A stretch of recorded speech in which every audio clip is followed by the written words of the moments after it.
I'm telling y'all right now, the country's gonna find out. Everything runs through Lubbock. Everything runs through Lubbock. Somebody turn on some damn music!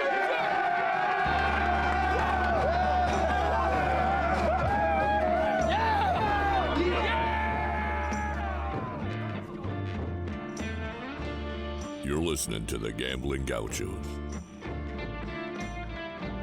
Talking Texas Tech, betting on the Big 12 and beyond. We've got everything you need, money lines, memes, and matadors. Well, You want to quit, Ethan? that'll be the day. Now, here's Kyle Jacobson and Rob Bro, the Moneyline Matadors, the Casino Cowboys, the Parlay Picadors. You see, in this world, there's two kinds of people, my friend. Those with loaded guns, and those who dig. You dig. Win. The Gambling Gauchos. Oh, and one more thing. It's all West Texas. It always has been.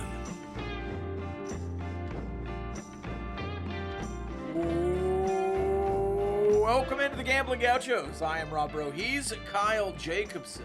How about them Cowboys? It's been a good day. I wouldn't go that far. This is a leather hat, by the way. Just I don't know if you can see it on the stream there. It's all leather. I mean, it's always a good day in West Texas. That's true. I wish some of the NFL games had gone, a little bit differently. A little bit. Like 38 points. Yeah. Different. Well, that's not a bad loss. No, it's not a bad loss. I mean, like I said, sometimes poverty franchises with 3 losses that aren't even winning their division get hyped up for their Super Bowl and they punch up and pull off the upset. That's what happened today. The Colts choked. Yes. The Colts choked. The Giants looked bad. It's a great day to be a Dallas Cowboy. Eagles got to plus 150 on the money line. I was like, is Matt Ryan still the Colts quarterback? Yeah. Yes? Okay. Now, easy you money. say that. Matt Ryan, in the 4 Colts wins, has 4 game-winning drives. And he's got 48 in his career. He's a bum. I know, but he's got 48 game-winning drives, so it's not, like, unheard of. He's washed. He's like 39. He's got 4 game-winning drives this year. So what? Oh, well. He has like 6 game-losing games, so who cares? Do you remember he threw, like, 17 picks? Oh, that was Matt Schaub. Matt Schaub threw, like, 7 picks. That's why Matt Ryan took over, I guess. If I were a more prominent sports voice, I would. Hey, don't sell yourself short. Well, I would have coined a term called the Matt Schaub phenomenon. Uh-huh. For a while there, NFL GMs convinced themselves that a backup quarterback from another roster that played like 1 or 2 good games in relief could be paid the big bucks on a long contract to come be their starter. Matt Schaub was kind of the quintessential example of that. Matt Flynn. I think there have been others, but those are always the two that I go to. The Cowboys did like 4 or 6 times in a row. Matt Schaub, Matt Flynn. Bledsoe was the early one. Well, but he was a starter in his own right prior to. I got you. There have been, Brock Osweiler. Sure, yeah. He got like 3 amazing contracts for doing absolutely nothing. Because somebody was like, oh, well, he's tall, and he's their backup quarterback. We could probably give him a 4-year, $39 million contract. Yeah. And, like, surprise, surprise, that did not work out. Anyway. So the Dallas Cowboys won. And speaking of the NFL, Tyree Wilson has declared for the draft. Not a surprise. Thank you for your service, young man. It sounded like in his release he wanted to continue playing. Doctors told him to have the surgery now so he could prepare for the NFL. That's what we thought would happen. That's what's happening. Congratulations for the career and the season. Tyree Wilson will be a top 15 pick, yes or no? Yes. I think he'll be the second edge rusher off the board behind Will Anderson. Here's why I say that. The film is there. The stats are there. What NFL GMs love and what the scouts love are the measurables. Yes. If they see a good edge rusher and he comes in, he's only 6'3" and 7/8, but he was listed at 6'5", I don't know anymore.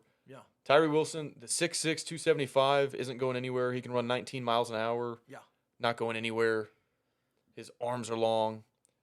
Somebody's going to measure. He's going to be one of those combine warriors. They measure him at the combine like, oh, Yeah. shoot. Maybe this guy can play football, even though we know he can play football. He's got the stats and the measurables.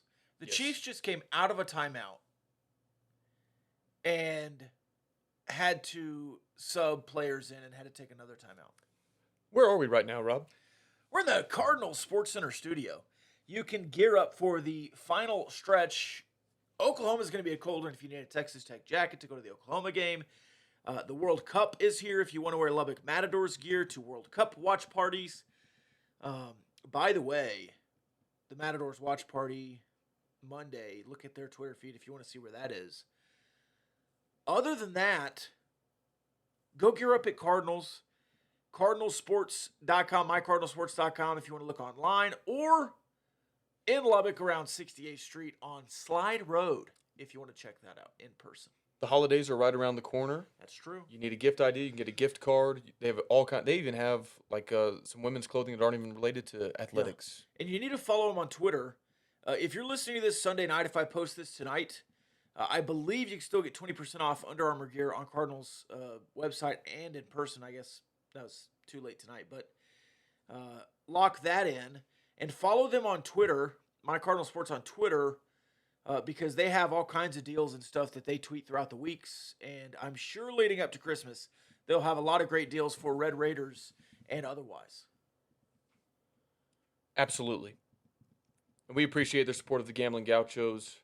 Great place you can go knock out a lot of your Christmas shopping if you want to. All right, where do we want to start? Well, I do want to clarify two things. To the audience, we're watching the Chiefs game. So if something happens in this Chiefs game, we will react to it. I want to clarify a second point. Are you an Austin Eckler fantasy owner? No, I'm playing against Herbert, and so they're clearly about to score, and I would rather them run it in than pass it in. This episode is going to be extra volatile because I'm a Herbert owner. Oh. So I want them to throw the ball. And then also, I'm a Chiefs fan, and so I really don't want the Chiefs to give up any points. So we'll see how that goes. Let's start with Texas Tech football. And let's start with the defense. Let's start with the positives of the defense, and then get to the negatives of the defense, and then get to the offense, because I think there are a lot of things to go through in this game. I am hard and fast. We do not complain about road Big 12 wins. We do not. We do not complain about road Big 12 wins. But there are things to look at in this game, namely no Tyree Wilson and just domination in the red zone. Now, Miles Cole blocked a field goal. Their kicker just missed another one. 2? Did they miss 3 total? They missed 2. So you blocked the second one right before half. He missed the first one after the fumble. 2 great drives, stands, because they got 3 yards after the fumble and had to kick a field goal and missed it, even though it was from the 16. I guess it was kicked from the 13, the 20, so it was a 30-whatever-yard field goal, 37-yard field goal that he just shanked. And then he had 2 goal line stands off long drives. Both incredible. Krishan Merriweather was really good. Dog. Krishan Merriweather had both of the third down stops inside the 5. Also kind of thrust into a more prominent role in Tyree Wilson's absence, Josiah Pierre. Freshman Joseph Adedire, the only freshman who has burned his red shirt to this point and played more than 4 games. And number 17, that I do not remember his name. Isaac Smith. What? That guy might be a player. And he's a redshirt freshman. He was here last year. He's one of those kids from Oklahoma that Wells went and found. 6'5", 2 something. I mean, he's tall and long. He's got a frame for it. He's got a frame for the DeRuyter defense. Are you saying he's the next Tyree Wilson? Well. No. But he could be But anyways, Miles Cole, big play. Krishan Merriweather. The sack he had at midfield, where he took on the running back, it was a delayed blitz. He took on the running back and just ran into his soul and out the other side and ran into Deckers and sacked him. Jalen Hutchings dove and cleaned it up, but just some really good defense from Kershaw Merriweather. And he's really, really good short yardage third down and on first and second down. Might be the best linebacker in those kind of niche situations in the Big 12. He's an old school run stuffing middle linebacker. Yes. Tony Bradford on the fourth down sack. No. And then I think it was Jalen Hutchings. I hope I'm crediting the right player here, but on fourth down of Iowa State's last drive, third down, it was 3rd and 22. I think it was Jalen Hutchings. No. Chases Deckers down, shoves him out after a pretty measly gain, so it sets up 4th and 15. Without some hustle there, if Deckers gets a little bit more, they probably do go for it on fourth down, and the game is still in the balance. Instead, they punt. Winds up being the wrong decision because you get a first down, then you run the clock out. So, yeah, a lot of guys on defense, I think, put on display some great effort, especially in the absence of your best player, a top 15, top 20 type NFL draft pick. That was a big question mark coming in. What is this going to look like? Because we know he's a great pass rusher, but he can also hold his own, stopping the run, and a lot of guys on the defensive front seemingly stepped up in his absence. You also kind of learned late in the day that you were missing some secondary pieces, and Kobe Minor played quite a bit. You obviously looked confused at times with some new guys playing back there. Now, you won the game, so I'm not going to dwell on the secondary, but I think if moving forward, you got to correct a lot of that stuff if they can't play in the next game either. That's true, and I want to talk more about that, but also let's pay our respects to the opponent, Xavier Hutchinson. No. Yeah. That guy's insane. Yeah, he's legit. There were like 3 plays where Deckers threw him the ball. I was like, did he seriously catch that? Where like the coverage wasn't bad. Yeah. He's not open. There's no misassignment. He just like toe taps one right on the sideline. Yeah, him and CD Lamb had the same catch. Yeah. Except he made it like one-handed one time, like falling the opposite direction. Yeah. And it wasn't planned. Yeah. Like CD went and stood on the sideline. That was a planned throw. I will say though, on that note, Malik Dunlap was out, and he's had a really good season, I think. Yes. He was huge in that NC State game, made a ton of plays. Iowa State, not the best offense in the Big 12. In fact, the worst offense in the Big 12. Yeah. But you made them look like the worst offense. Yeah. And that's not something that you always do. Inside the 20. Between the 20s, they moved the ball. Hunter Right. Deckers went 23 for 35, Right. 294 yards, 1 touchdown, no interceptions. You held them to 10 points is what I was saying. Yes.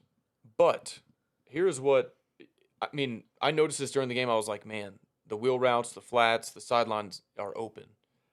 But to quantify that on the rewatch, so of Hunter Deckers 23 for 35, 294 yards, I broke it down by their pass plays between the hashes, so the middle of the field, between the hash and the numbers, so kind of more to the outside, and then outside the numbers, which is like the real fringe outside of the field. And here's how it breaks down. Outside the numbers, Iowa State was 14 of 20 for 232 yards. That's like, I don't want to do some quick math. 232 divided by 294. 79% of their production, I was going to guess 75. 79% of their production through the air was outside the numbers. They were not using the middle of the field at all. And when they tried, it was pretty much a disaster for them. Right. So between the hash marks, they were 3 for 9 for 25 yards. Now, that includes a blown-up screenplay that Deckers just threw it in the dirt. It also includes that trick play where Xavier Hutchinson throws the ball to Hunter Deckers for an incomplete pass. Yeah. Either way, though. And then outside the hash, but inside the numbers, they were 6 for 8 for 35 yards. So all the damage was on the exterior, the outside of the field. And that's where I think they knew, okay, Texas Tech is missing a good corner. And they targeted that at different depths, shallow, intermediate, deep, and they were hitting on it pretty much all night. When you were pretty obviously leaving guys in the middle of the field for the run and for the tight ends and for what this offense has done, you were just daring them to go one-on-one on the outside, and they did. But it worked because you tightened up and you clinched up and you focused on the outside in the red zone. So it was a great game plan from DeRuiter. Are you a ban the fade guy in the red zone? I mean, it worked for both teams. Did it work for Iowa State? Well, how'd they score their touchdown? Was that not a fade? It was the wheel route to the tight end who hurdled our dude. Oh, that's right. It was Cup that had the fade. Here's why I'm asking. I hate the goal line fade. Well, okay, but if you're Iowa State and you're inside the 5 twice and Yeah. you get stopped on 4th and goal twice, trying to run the ball, on one of them, Hunter Deckers drops back, it takes all the time, and Tony Bradford sacks him. Why not on one of those 8 downs just catch the snap and lob it to Xavier Hutchinson? Yeah. One-on-one against our backup corner. Go into the corner. I like the corner more than the fade. But yes, same thing. Their odds could not have been worse trying that once or Yeah. twice than whatever they ran on those 8 plays. Run the pick play and see if they call it. You know what I mean? Yeah. So in that sense, I kind of feel like a little bit lucky that they didn't. If you ran trips left with Xavier Hutchinson and just did the Mason Tharp play from last week and just have him run in and block and catch the ball behind the line of scrimmage, who's stopping Xavier Hutchinson in 3 yards? I don't know. Not Texas Tech, but they didn't ever run that. They were not how should we say? They were not creative. Tom Manning is not creative. Right. And point of attack, you kick their ass. They beat you on the outside, but point of attack, you kick their ass. Yeah. All night. So I don't want the defense to be reliant on 4th and goal line stands, Yeah. or missed kicks. No. But And you can't dare, just looking ahead a little bit, you can't dare Dylan Gabriel to do the same things Decker was doing. But if you are going to kind of go the bend don't break route or whatever, they did that pretty well, and they bowed up when it counted, and we won the game because of it, because of some plays they made in the red zone defensively. Yeah, and you made this point on Gauchos After Dark. In the past, when you've heard bend don't break, it was the Gibbs defense, and that was, hey, they made a punt twice. Right. That was like score 56, give up 48, and call it bend don't break. That's like not stopping anybody. That's just having the worst defense in the Power 5. And that's not what we saw last night. No, and if they move the ball, for 1,000 yards, but only score 10 points, that's the point of football. Is to hold them off the scoreboard. Yeah. So, defensively, I thought you had a great game. Just looking at the box score, you probably wouldn't say that. But looking at the scoreboard, that's all that counts for me. And you blocked a field goal. So, if all of their attempts had gone in, you still would have won 14-13 because you blocked one, and that's what you're supposed to do. Cyclones fans, we love them. A few of them are obviously frustrated with, especially their offensive coaching staff. So after the game, they're reading some of these stats about, like, well, that's the fewest points Texas Tech has scored in a win since 2001 or 2000 or 2001, I can't remember. And they're like, oh, everybody thinks that they always have some great defensive game against us. It's just our bad coaching staff, our bad offense. Well, guess what? Coaches are part of the team. Yep. And our coaches are better than yours. Can I give a couple of examples on This how year. Iowa State was outcoached? Now, this is a foreign concept to Texas Tech fans. Yeah. Your team outcoaching the other sideline. But I'm going to give you a couple of examples. Okay, and I also want to follow this conversation with another coaching conversation. Okay. So we're about to go to half.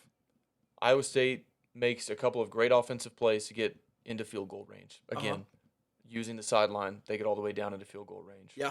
We have all 3 timeouts left. McGuire uses the first to ice the kicker. And the fans kind of groan, oh, just kick the field goal. Right. So they line him back up. You have 2 timeouts left. He calls a second timeout. Oh, come on, just kick the field goal. Now, I don't know if it was in the players' heads at all. The fans hated it. And, cool. Like, it's not Joey McGuire's job to appease the home crowd there. Right. Now, with another timeout in your pocket, Iowa State is probably thinking, well, he's going to ice us a third time. We're not going to have to, run this play. He doesn't use it. Kind of a bad snap. I don't know if you noticed that. And he kicks it low enough for Miles Cole to get a paw on it, and you block it.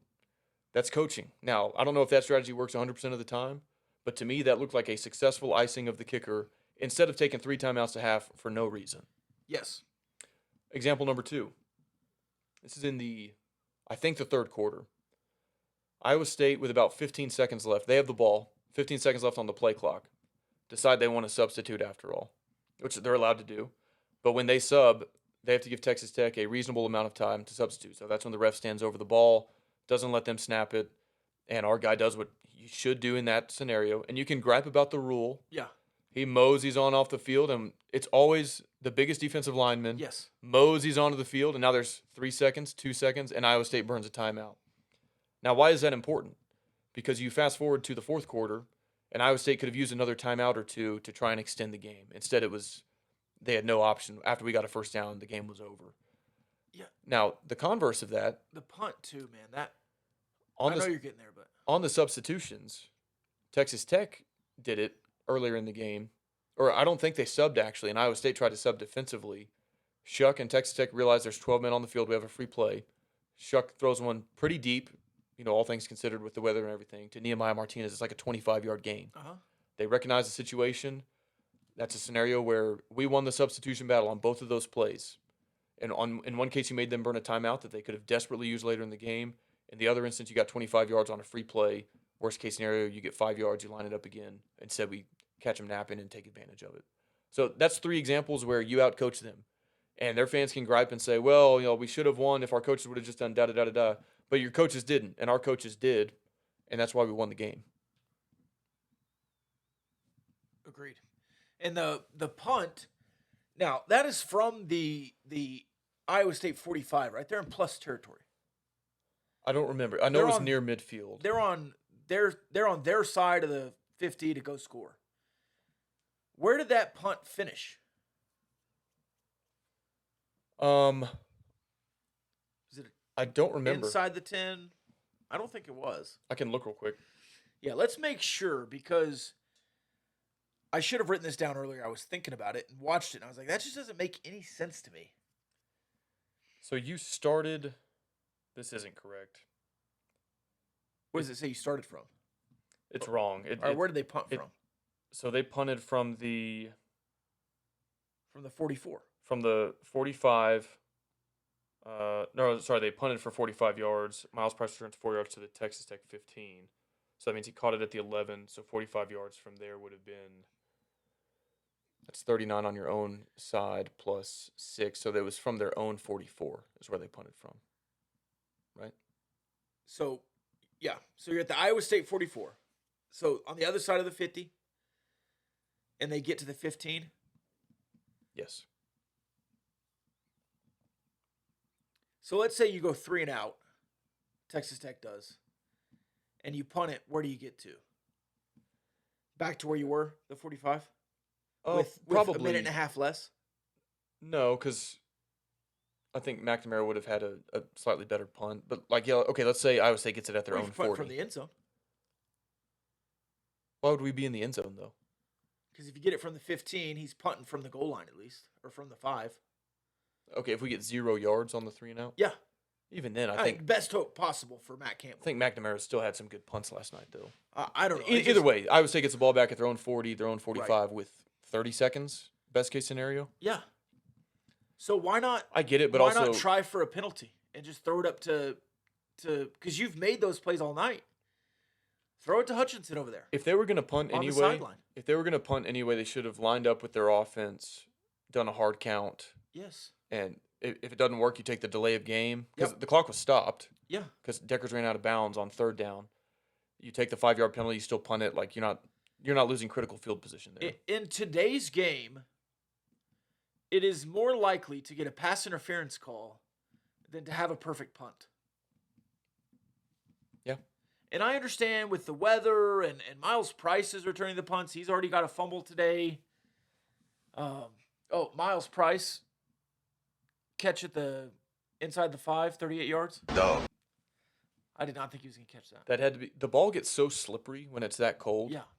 It's tough to describe. That was a really good catch. It's hard to say he made the wrong decision. And if you could do it 5 or 6 times, would they do it the same way? I don't know. But that punt got him beat. Yeah. So it ended as a bad decision because it didn't work. But it also just wasn't a very aggressive decision. Now, that leads me to my next conversation about coaching.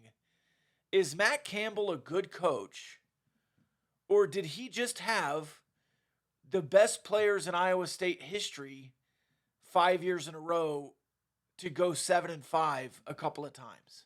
I still think he's a good coach because part of that is recruiting. So even if you just say, like, well, how did they get a talented roster? Well, he recruited it. Well, David Montgomery was already on campus. He needs a better offensive coordinator, no doubt.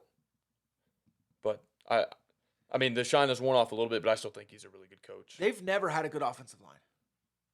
Ever. The offensive line only looked improved because they had David Montgomery and Breece Hall back-to-back, and Brock Purdy was still running for his life the entire time. I don't know. I never thought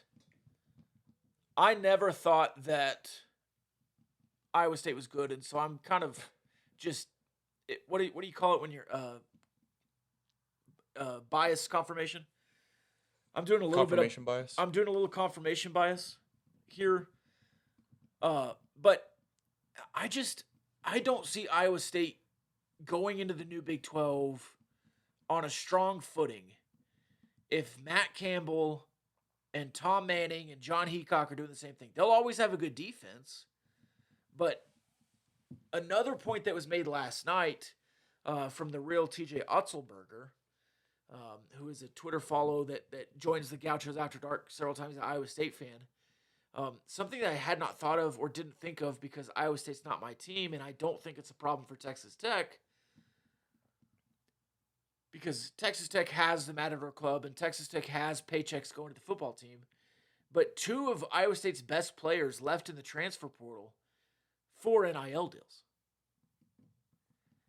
And if Iowa State can't get a collective, if Iowa State can't compete in NIL, they're going to be back in the bottom of the Big 12, and it's going to be fairly quick.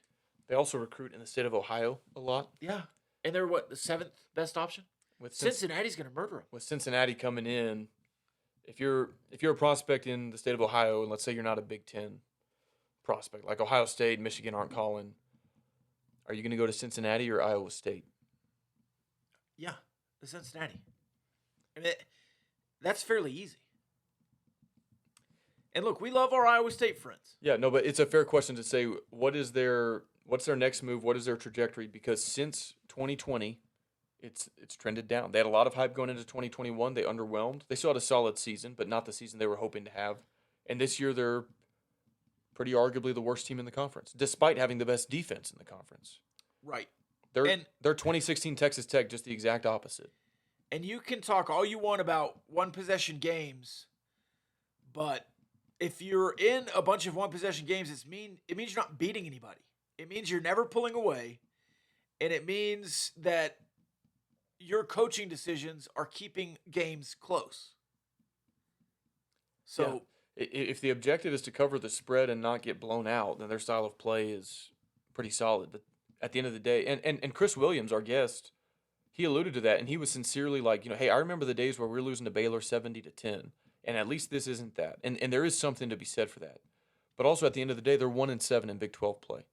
yeah. And so it's better to be close than not close at all. But also, if you never get over the hump from close, then what's really the difference at the end of the day? Save some embarrassment, like while the game is going on. I want to talk about the offense soon. Let's get into it. But I want to talk about some general culture stuff. Okay, from Texas Tech. Yes. And the high school coach. But before we do, I also want to give a shout out to the culture of West Texas, our people, our music, our customs, our food. Saturday, I made the choice to do what any West Texan ought to do. About 10 a.m., I said, you know what, I'm going to head out to Olton for some Rahino barbecue. 10 a.m. just so happens the Rob Rowe College Tailgate Show is starting. So I turned that on the radio. I make the beautiful 45, 50-minute drive out there. I get there a little bit before the doors open. No free ads, but I think the Rahino family owns the boutique right next door. Yeah. Knocked out some Christmas shopping. Nice. Hop over and get some barbecue. Come back to Lubbock. I'm home by like 12:15 or so. Enjoy some fantastic Rahino barbecue. This time we got the cheddar jalapeno sausage. We got always good. Sliced turkey, sliced brisket, and some ribs. I had to exercise a little bit of self-control to not get the chili and the burger. So I was like, you want leftovers, but do you want like 12 meals to take home? maybe. It's a tough conversation to have Yeah. with yourself. Now, I did exercise some self-control, but if you don't want to, then there's plenty of menu items and you can sample it all. Did So you chat with Aaron? I did not. I was looking for him busy in the guy. truck, but didn't see him. But great team over there, great as always. So we had Rahino for lunch on Saturday, and then we had it for lunch and dinner today, Sunday. It made the Vikings loss a little bit more palatable because as soon as that was over, I had leftover Rahino waiting for me. When I had it earlier in the week, after they stopped by Cardinal Sports Center. Yeah. So we've both had it this week, and I had the half chicken, really good, and then I split the peachy pig, which is a whiskey peach barbecue sauce on a pulled pork sandwich. They've got some good lunch combos now. We're going way over on the ad read, just showing some extra love here. They have like a chicken wings and fries combo Yeah, for like $10, and they have the burger and chips combo for $10. So good lunch deals too. there's a half chicken and a 2 sides for $10. At Rahino BBQ on socials, you can follow along with new menu items, specials they're running, where the mobile food truck is. Big love to Rahino for their support of the Gauchos. Okay, Rob. Sometimes, we do 3 episodes a week, especially on the non-Gauchos After Dark episodes. We tend to ramble a little bit for like an hour and a half.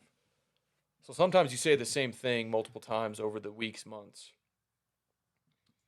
One of the moments I knew I was done with the previous administration was the Texas Tech versus TCU game last season. And I guess that was their second to last game at the helm. Yes. Because you just got physically ran all over you. abused. Towards the end of that game, the outcome is in hand.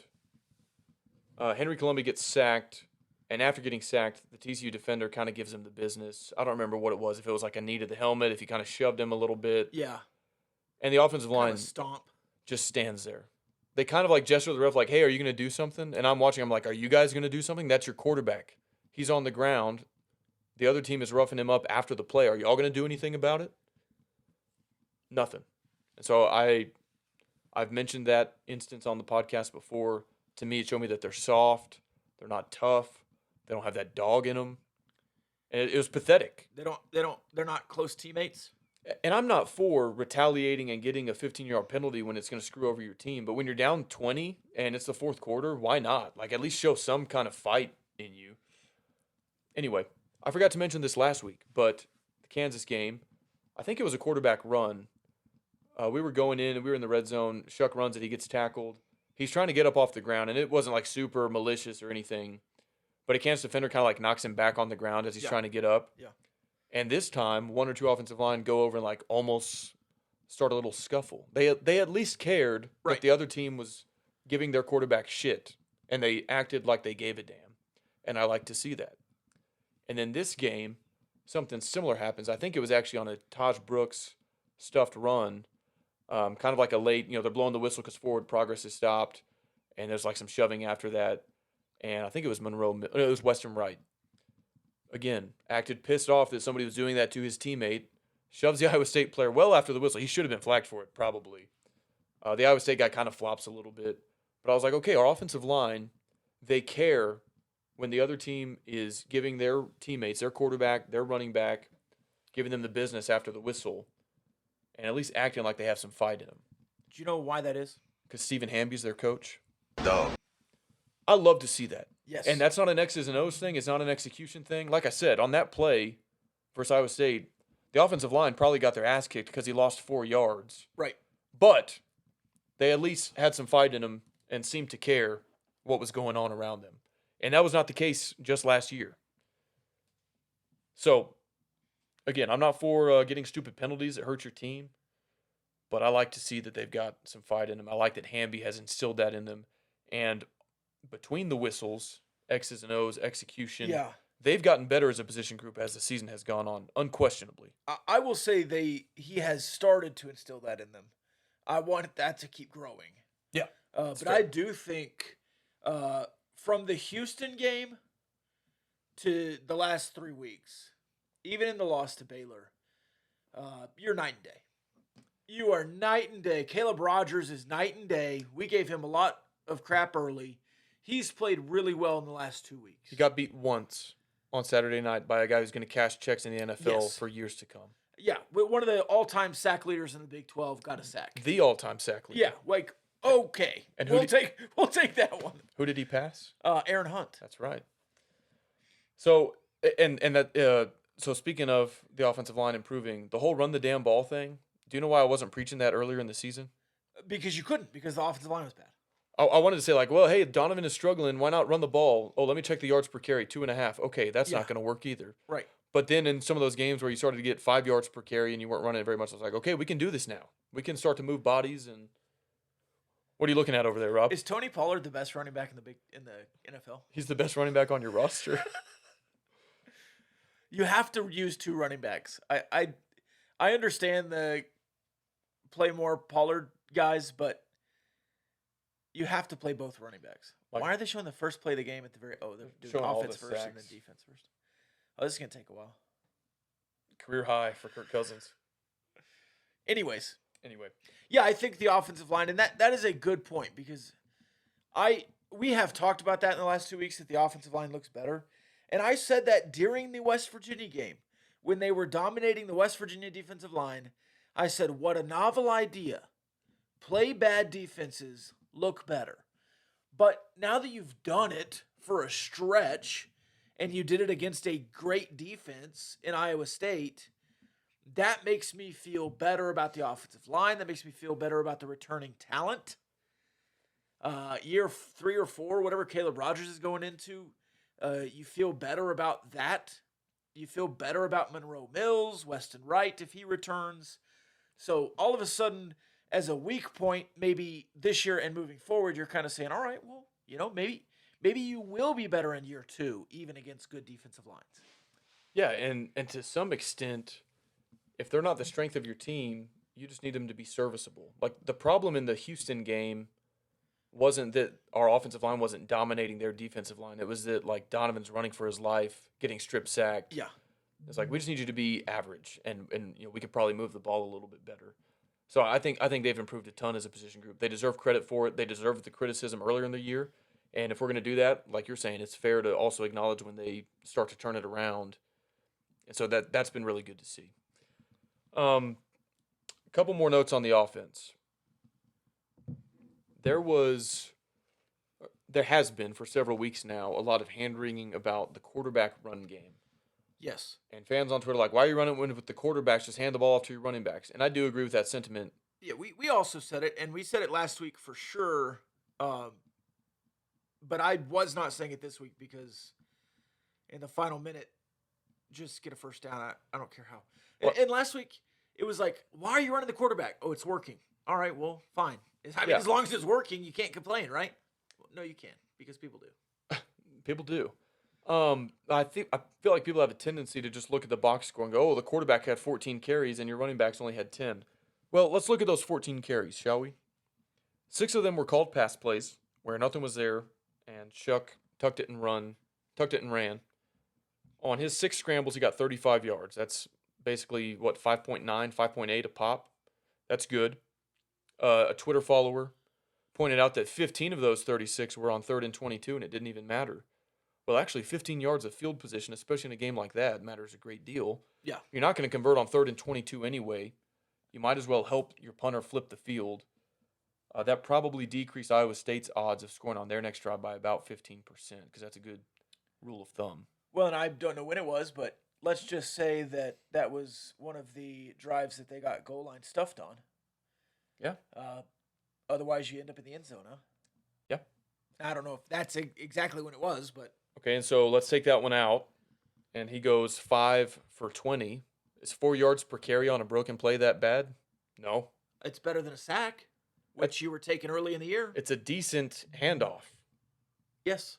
Like, okay, 2nd and 6 instead of 2nd and 10. Are we really going to gripe about that? Anyway, there were 4 quote-unquote sacks, 3 traditional sacks for -6 yards, -8 yards, -8 yards. That's -22. And then your 4th sack was the Wilburn snap that Shuck was not expecting. You lost 16 yards. Shuck just fell on it. So he lost, help me out with the math here, 38 yards on those 4 plays. So when you're looking at the box score and, he finished with 33 yards rushing, that was after minus 38 on those 4 plays. And then you had a pretty good amount of designed quarterback runs. Most of those with Shuck, a couple with Donovan. Your success rate was really good, even though the numbers aren't eye-popping. Because guess what, Rob? When it's 2nd and goal on the 1-yard line, you don't need to run for 15 yards. No, you don't. You need 1. Yep. And so Donovan gets 1 yard, you score a touchdown, that's a successful play. Donovan has... Well, I guess he carried at the end, too. No. Yeah, he carried 1 at the end. Yeah. But at the point of the touchdown, he had 2 carries in 2 games for 2 touchdowns. Yeah. That's pretty good. He had another designed quarterback run. Shuck ran it for 1 yard. I would say that is not a successful play. We learned what success rate meant the other day. Yep. I wasn't exactly sure how that was measured, but apparently the best way I can explain it is on 1st and 10, or on 1st down, if you get 50% of the yards available or needed for another 1st down, that's a successful run play. So 1st and 10, if you get it to 2nd and 5, that's a successful run play. On 2nd down, you need to get 70% of what's needed for a 1st down. So you need it to be like 3rd and 3 after a 2nd down run. And then on 3rd and 4th down, it's a 1st down or touchdown is a successful run. So that 1 yard gain on, I think it was 1st and 10, was not a successful run. The next one was, Shuck took it for 4 yards for a 1st down. His next designed run was 7 yards on 1st and 10. That's a successful run. His next one was for 3 yards, another designed run. Got you a 1st down. That's a successful run. And then the last 3 were effective kneel downs. One was an actual kneel down. The other 2, you were just snapping the ball. Why bother with an exchange? You're just trying to run the clock anyway. And against a heavy box, put in 2 running backs and have 2 lead blockers. So before the 3 effective kneel downs, you had 5 designed quarterback runs, and 4 of them were successful run plays based on the success rate metric. 80% is a really good clip to run the ball. So I think 5 designed quarterback runs is not some overwhelmingly large number where you're just taking tons of carries away from your running backs. In fact, to me, Rob, it looks like we picked the exact spots to do it and executed really well. Yes, and you go back to the Kansas game, and during the Kansas game, I was frustrated. But after the Kansas game, it all made sense then, too. And there's some sentiment on Twitter, well, just because they won doesn't mean you can't criticize. Well, it kind of does. Because if that was the game plan, to have long sustained drives and to try to get the offense going, how many points do you need to score to win? Enough. More than the other team. Yeah. Is that what they did? Yeah. And did you have 2 great drives from the offense? One in the second quarter, one in the fourth quarter of sustained success, which I said you needed to do to score against Iowa State? Yes, and they were aided by designed quarterback runs. Not Yes, a ton, both of them. 5. 5 of them. 5 plays out of 56 before the 3 effective kneel downs. Are we okay if 9% of our plays are designed quarterback runs when you have clearly a good runner in Tyler Shuck or Donovan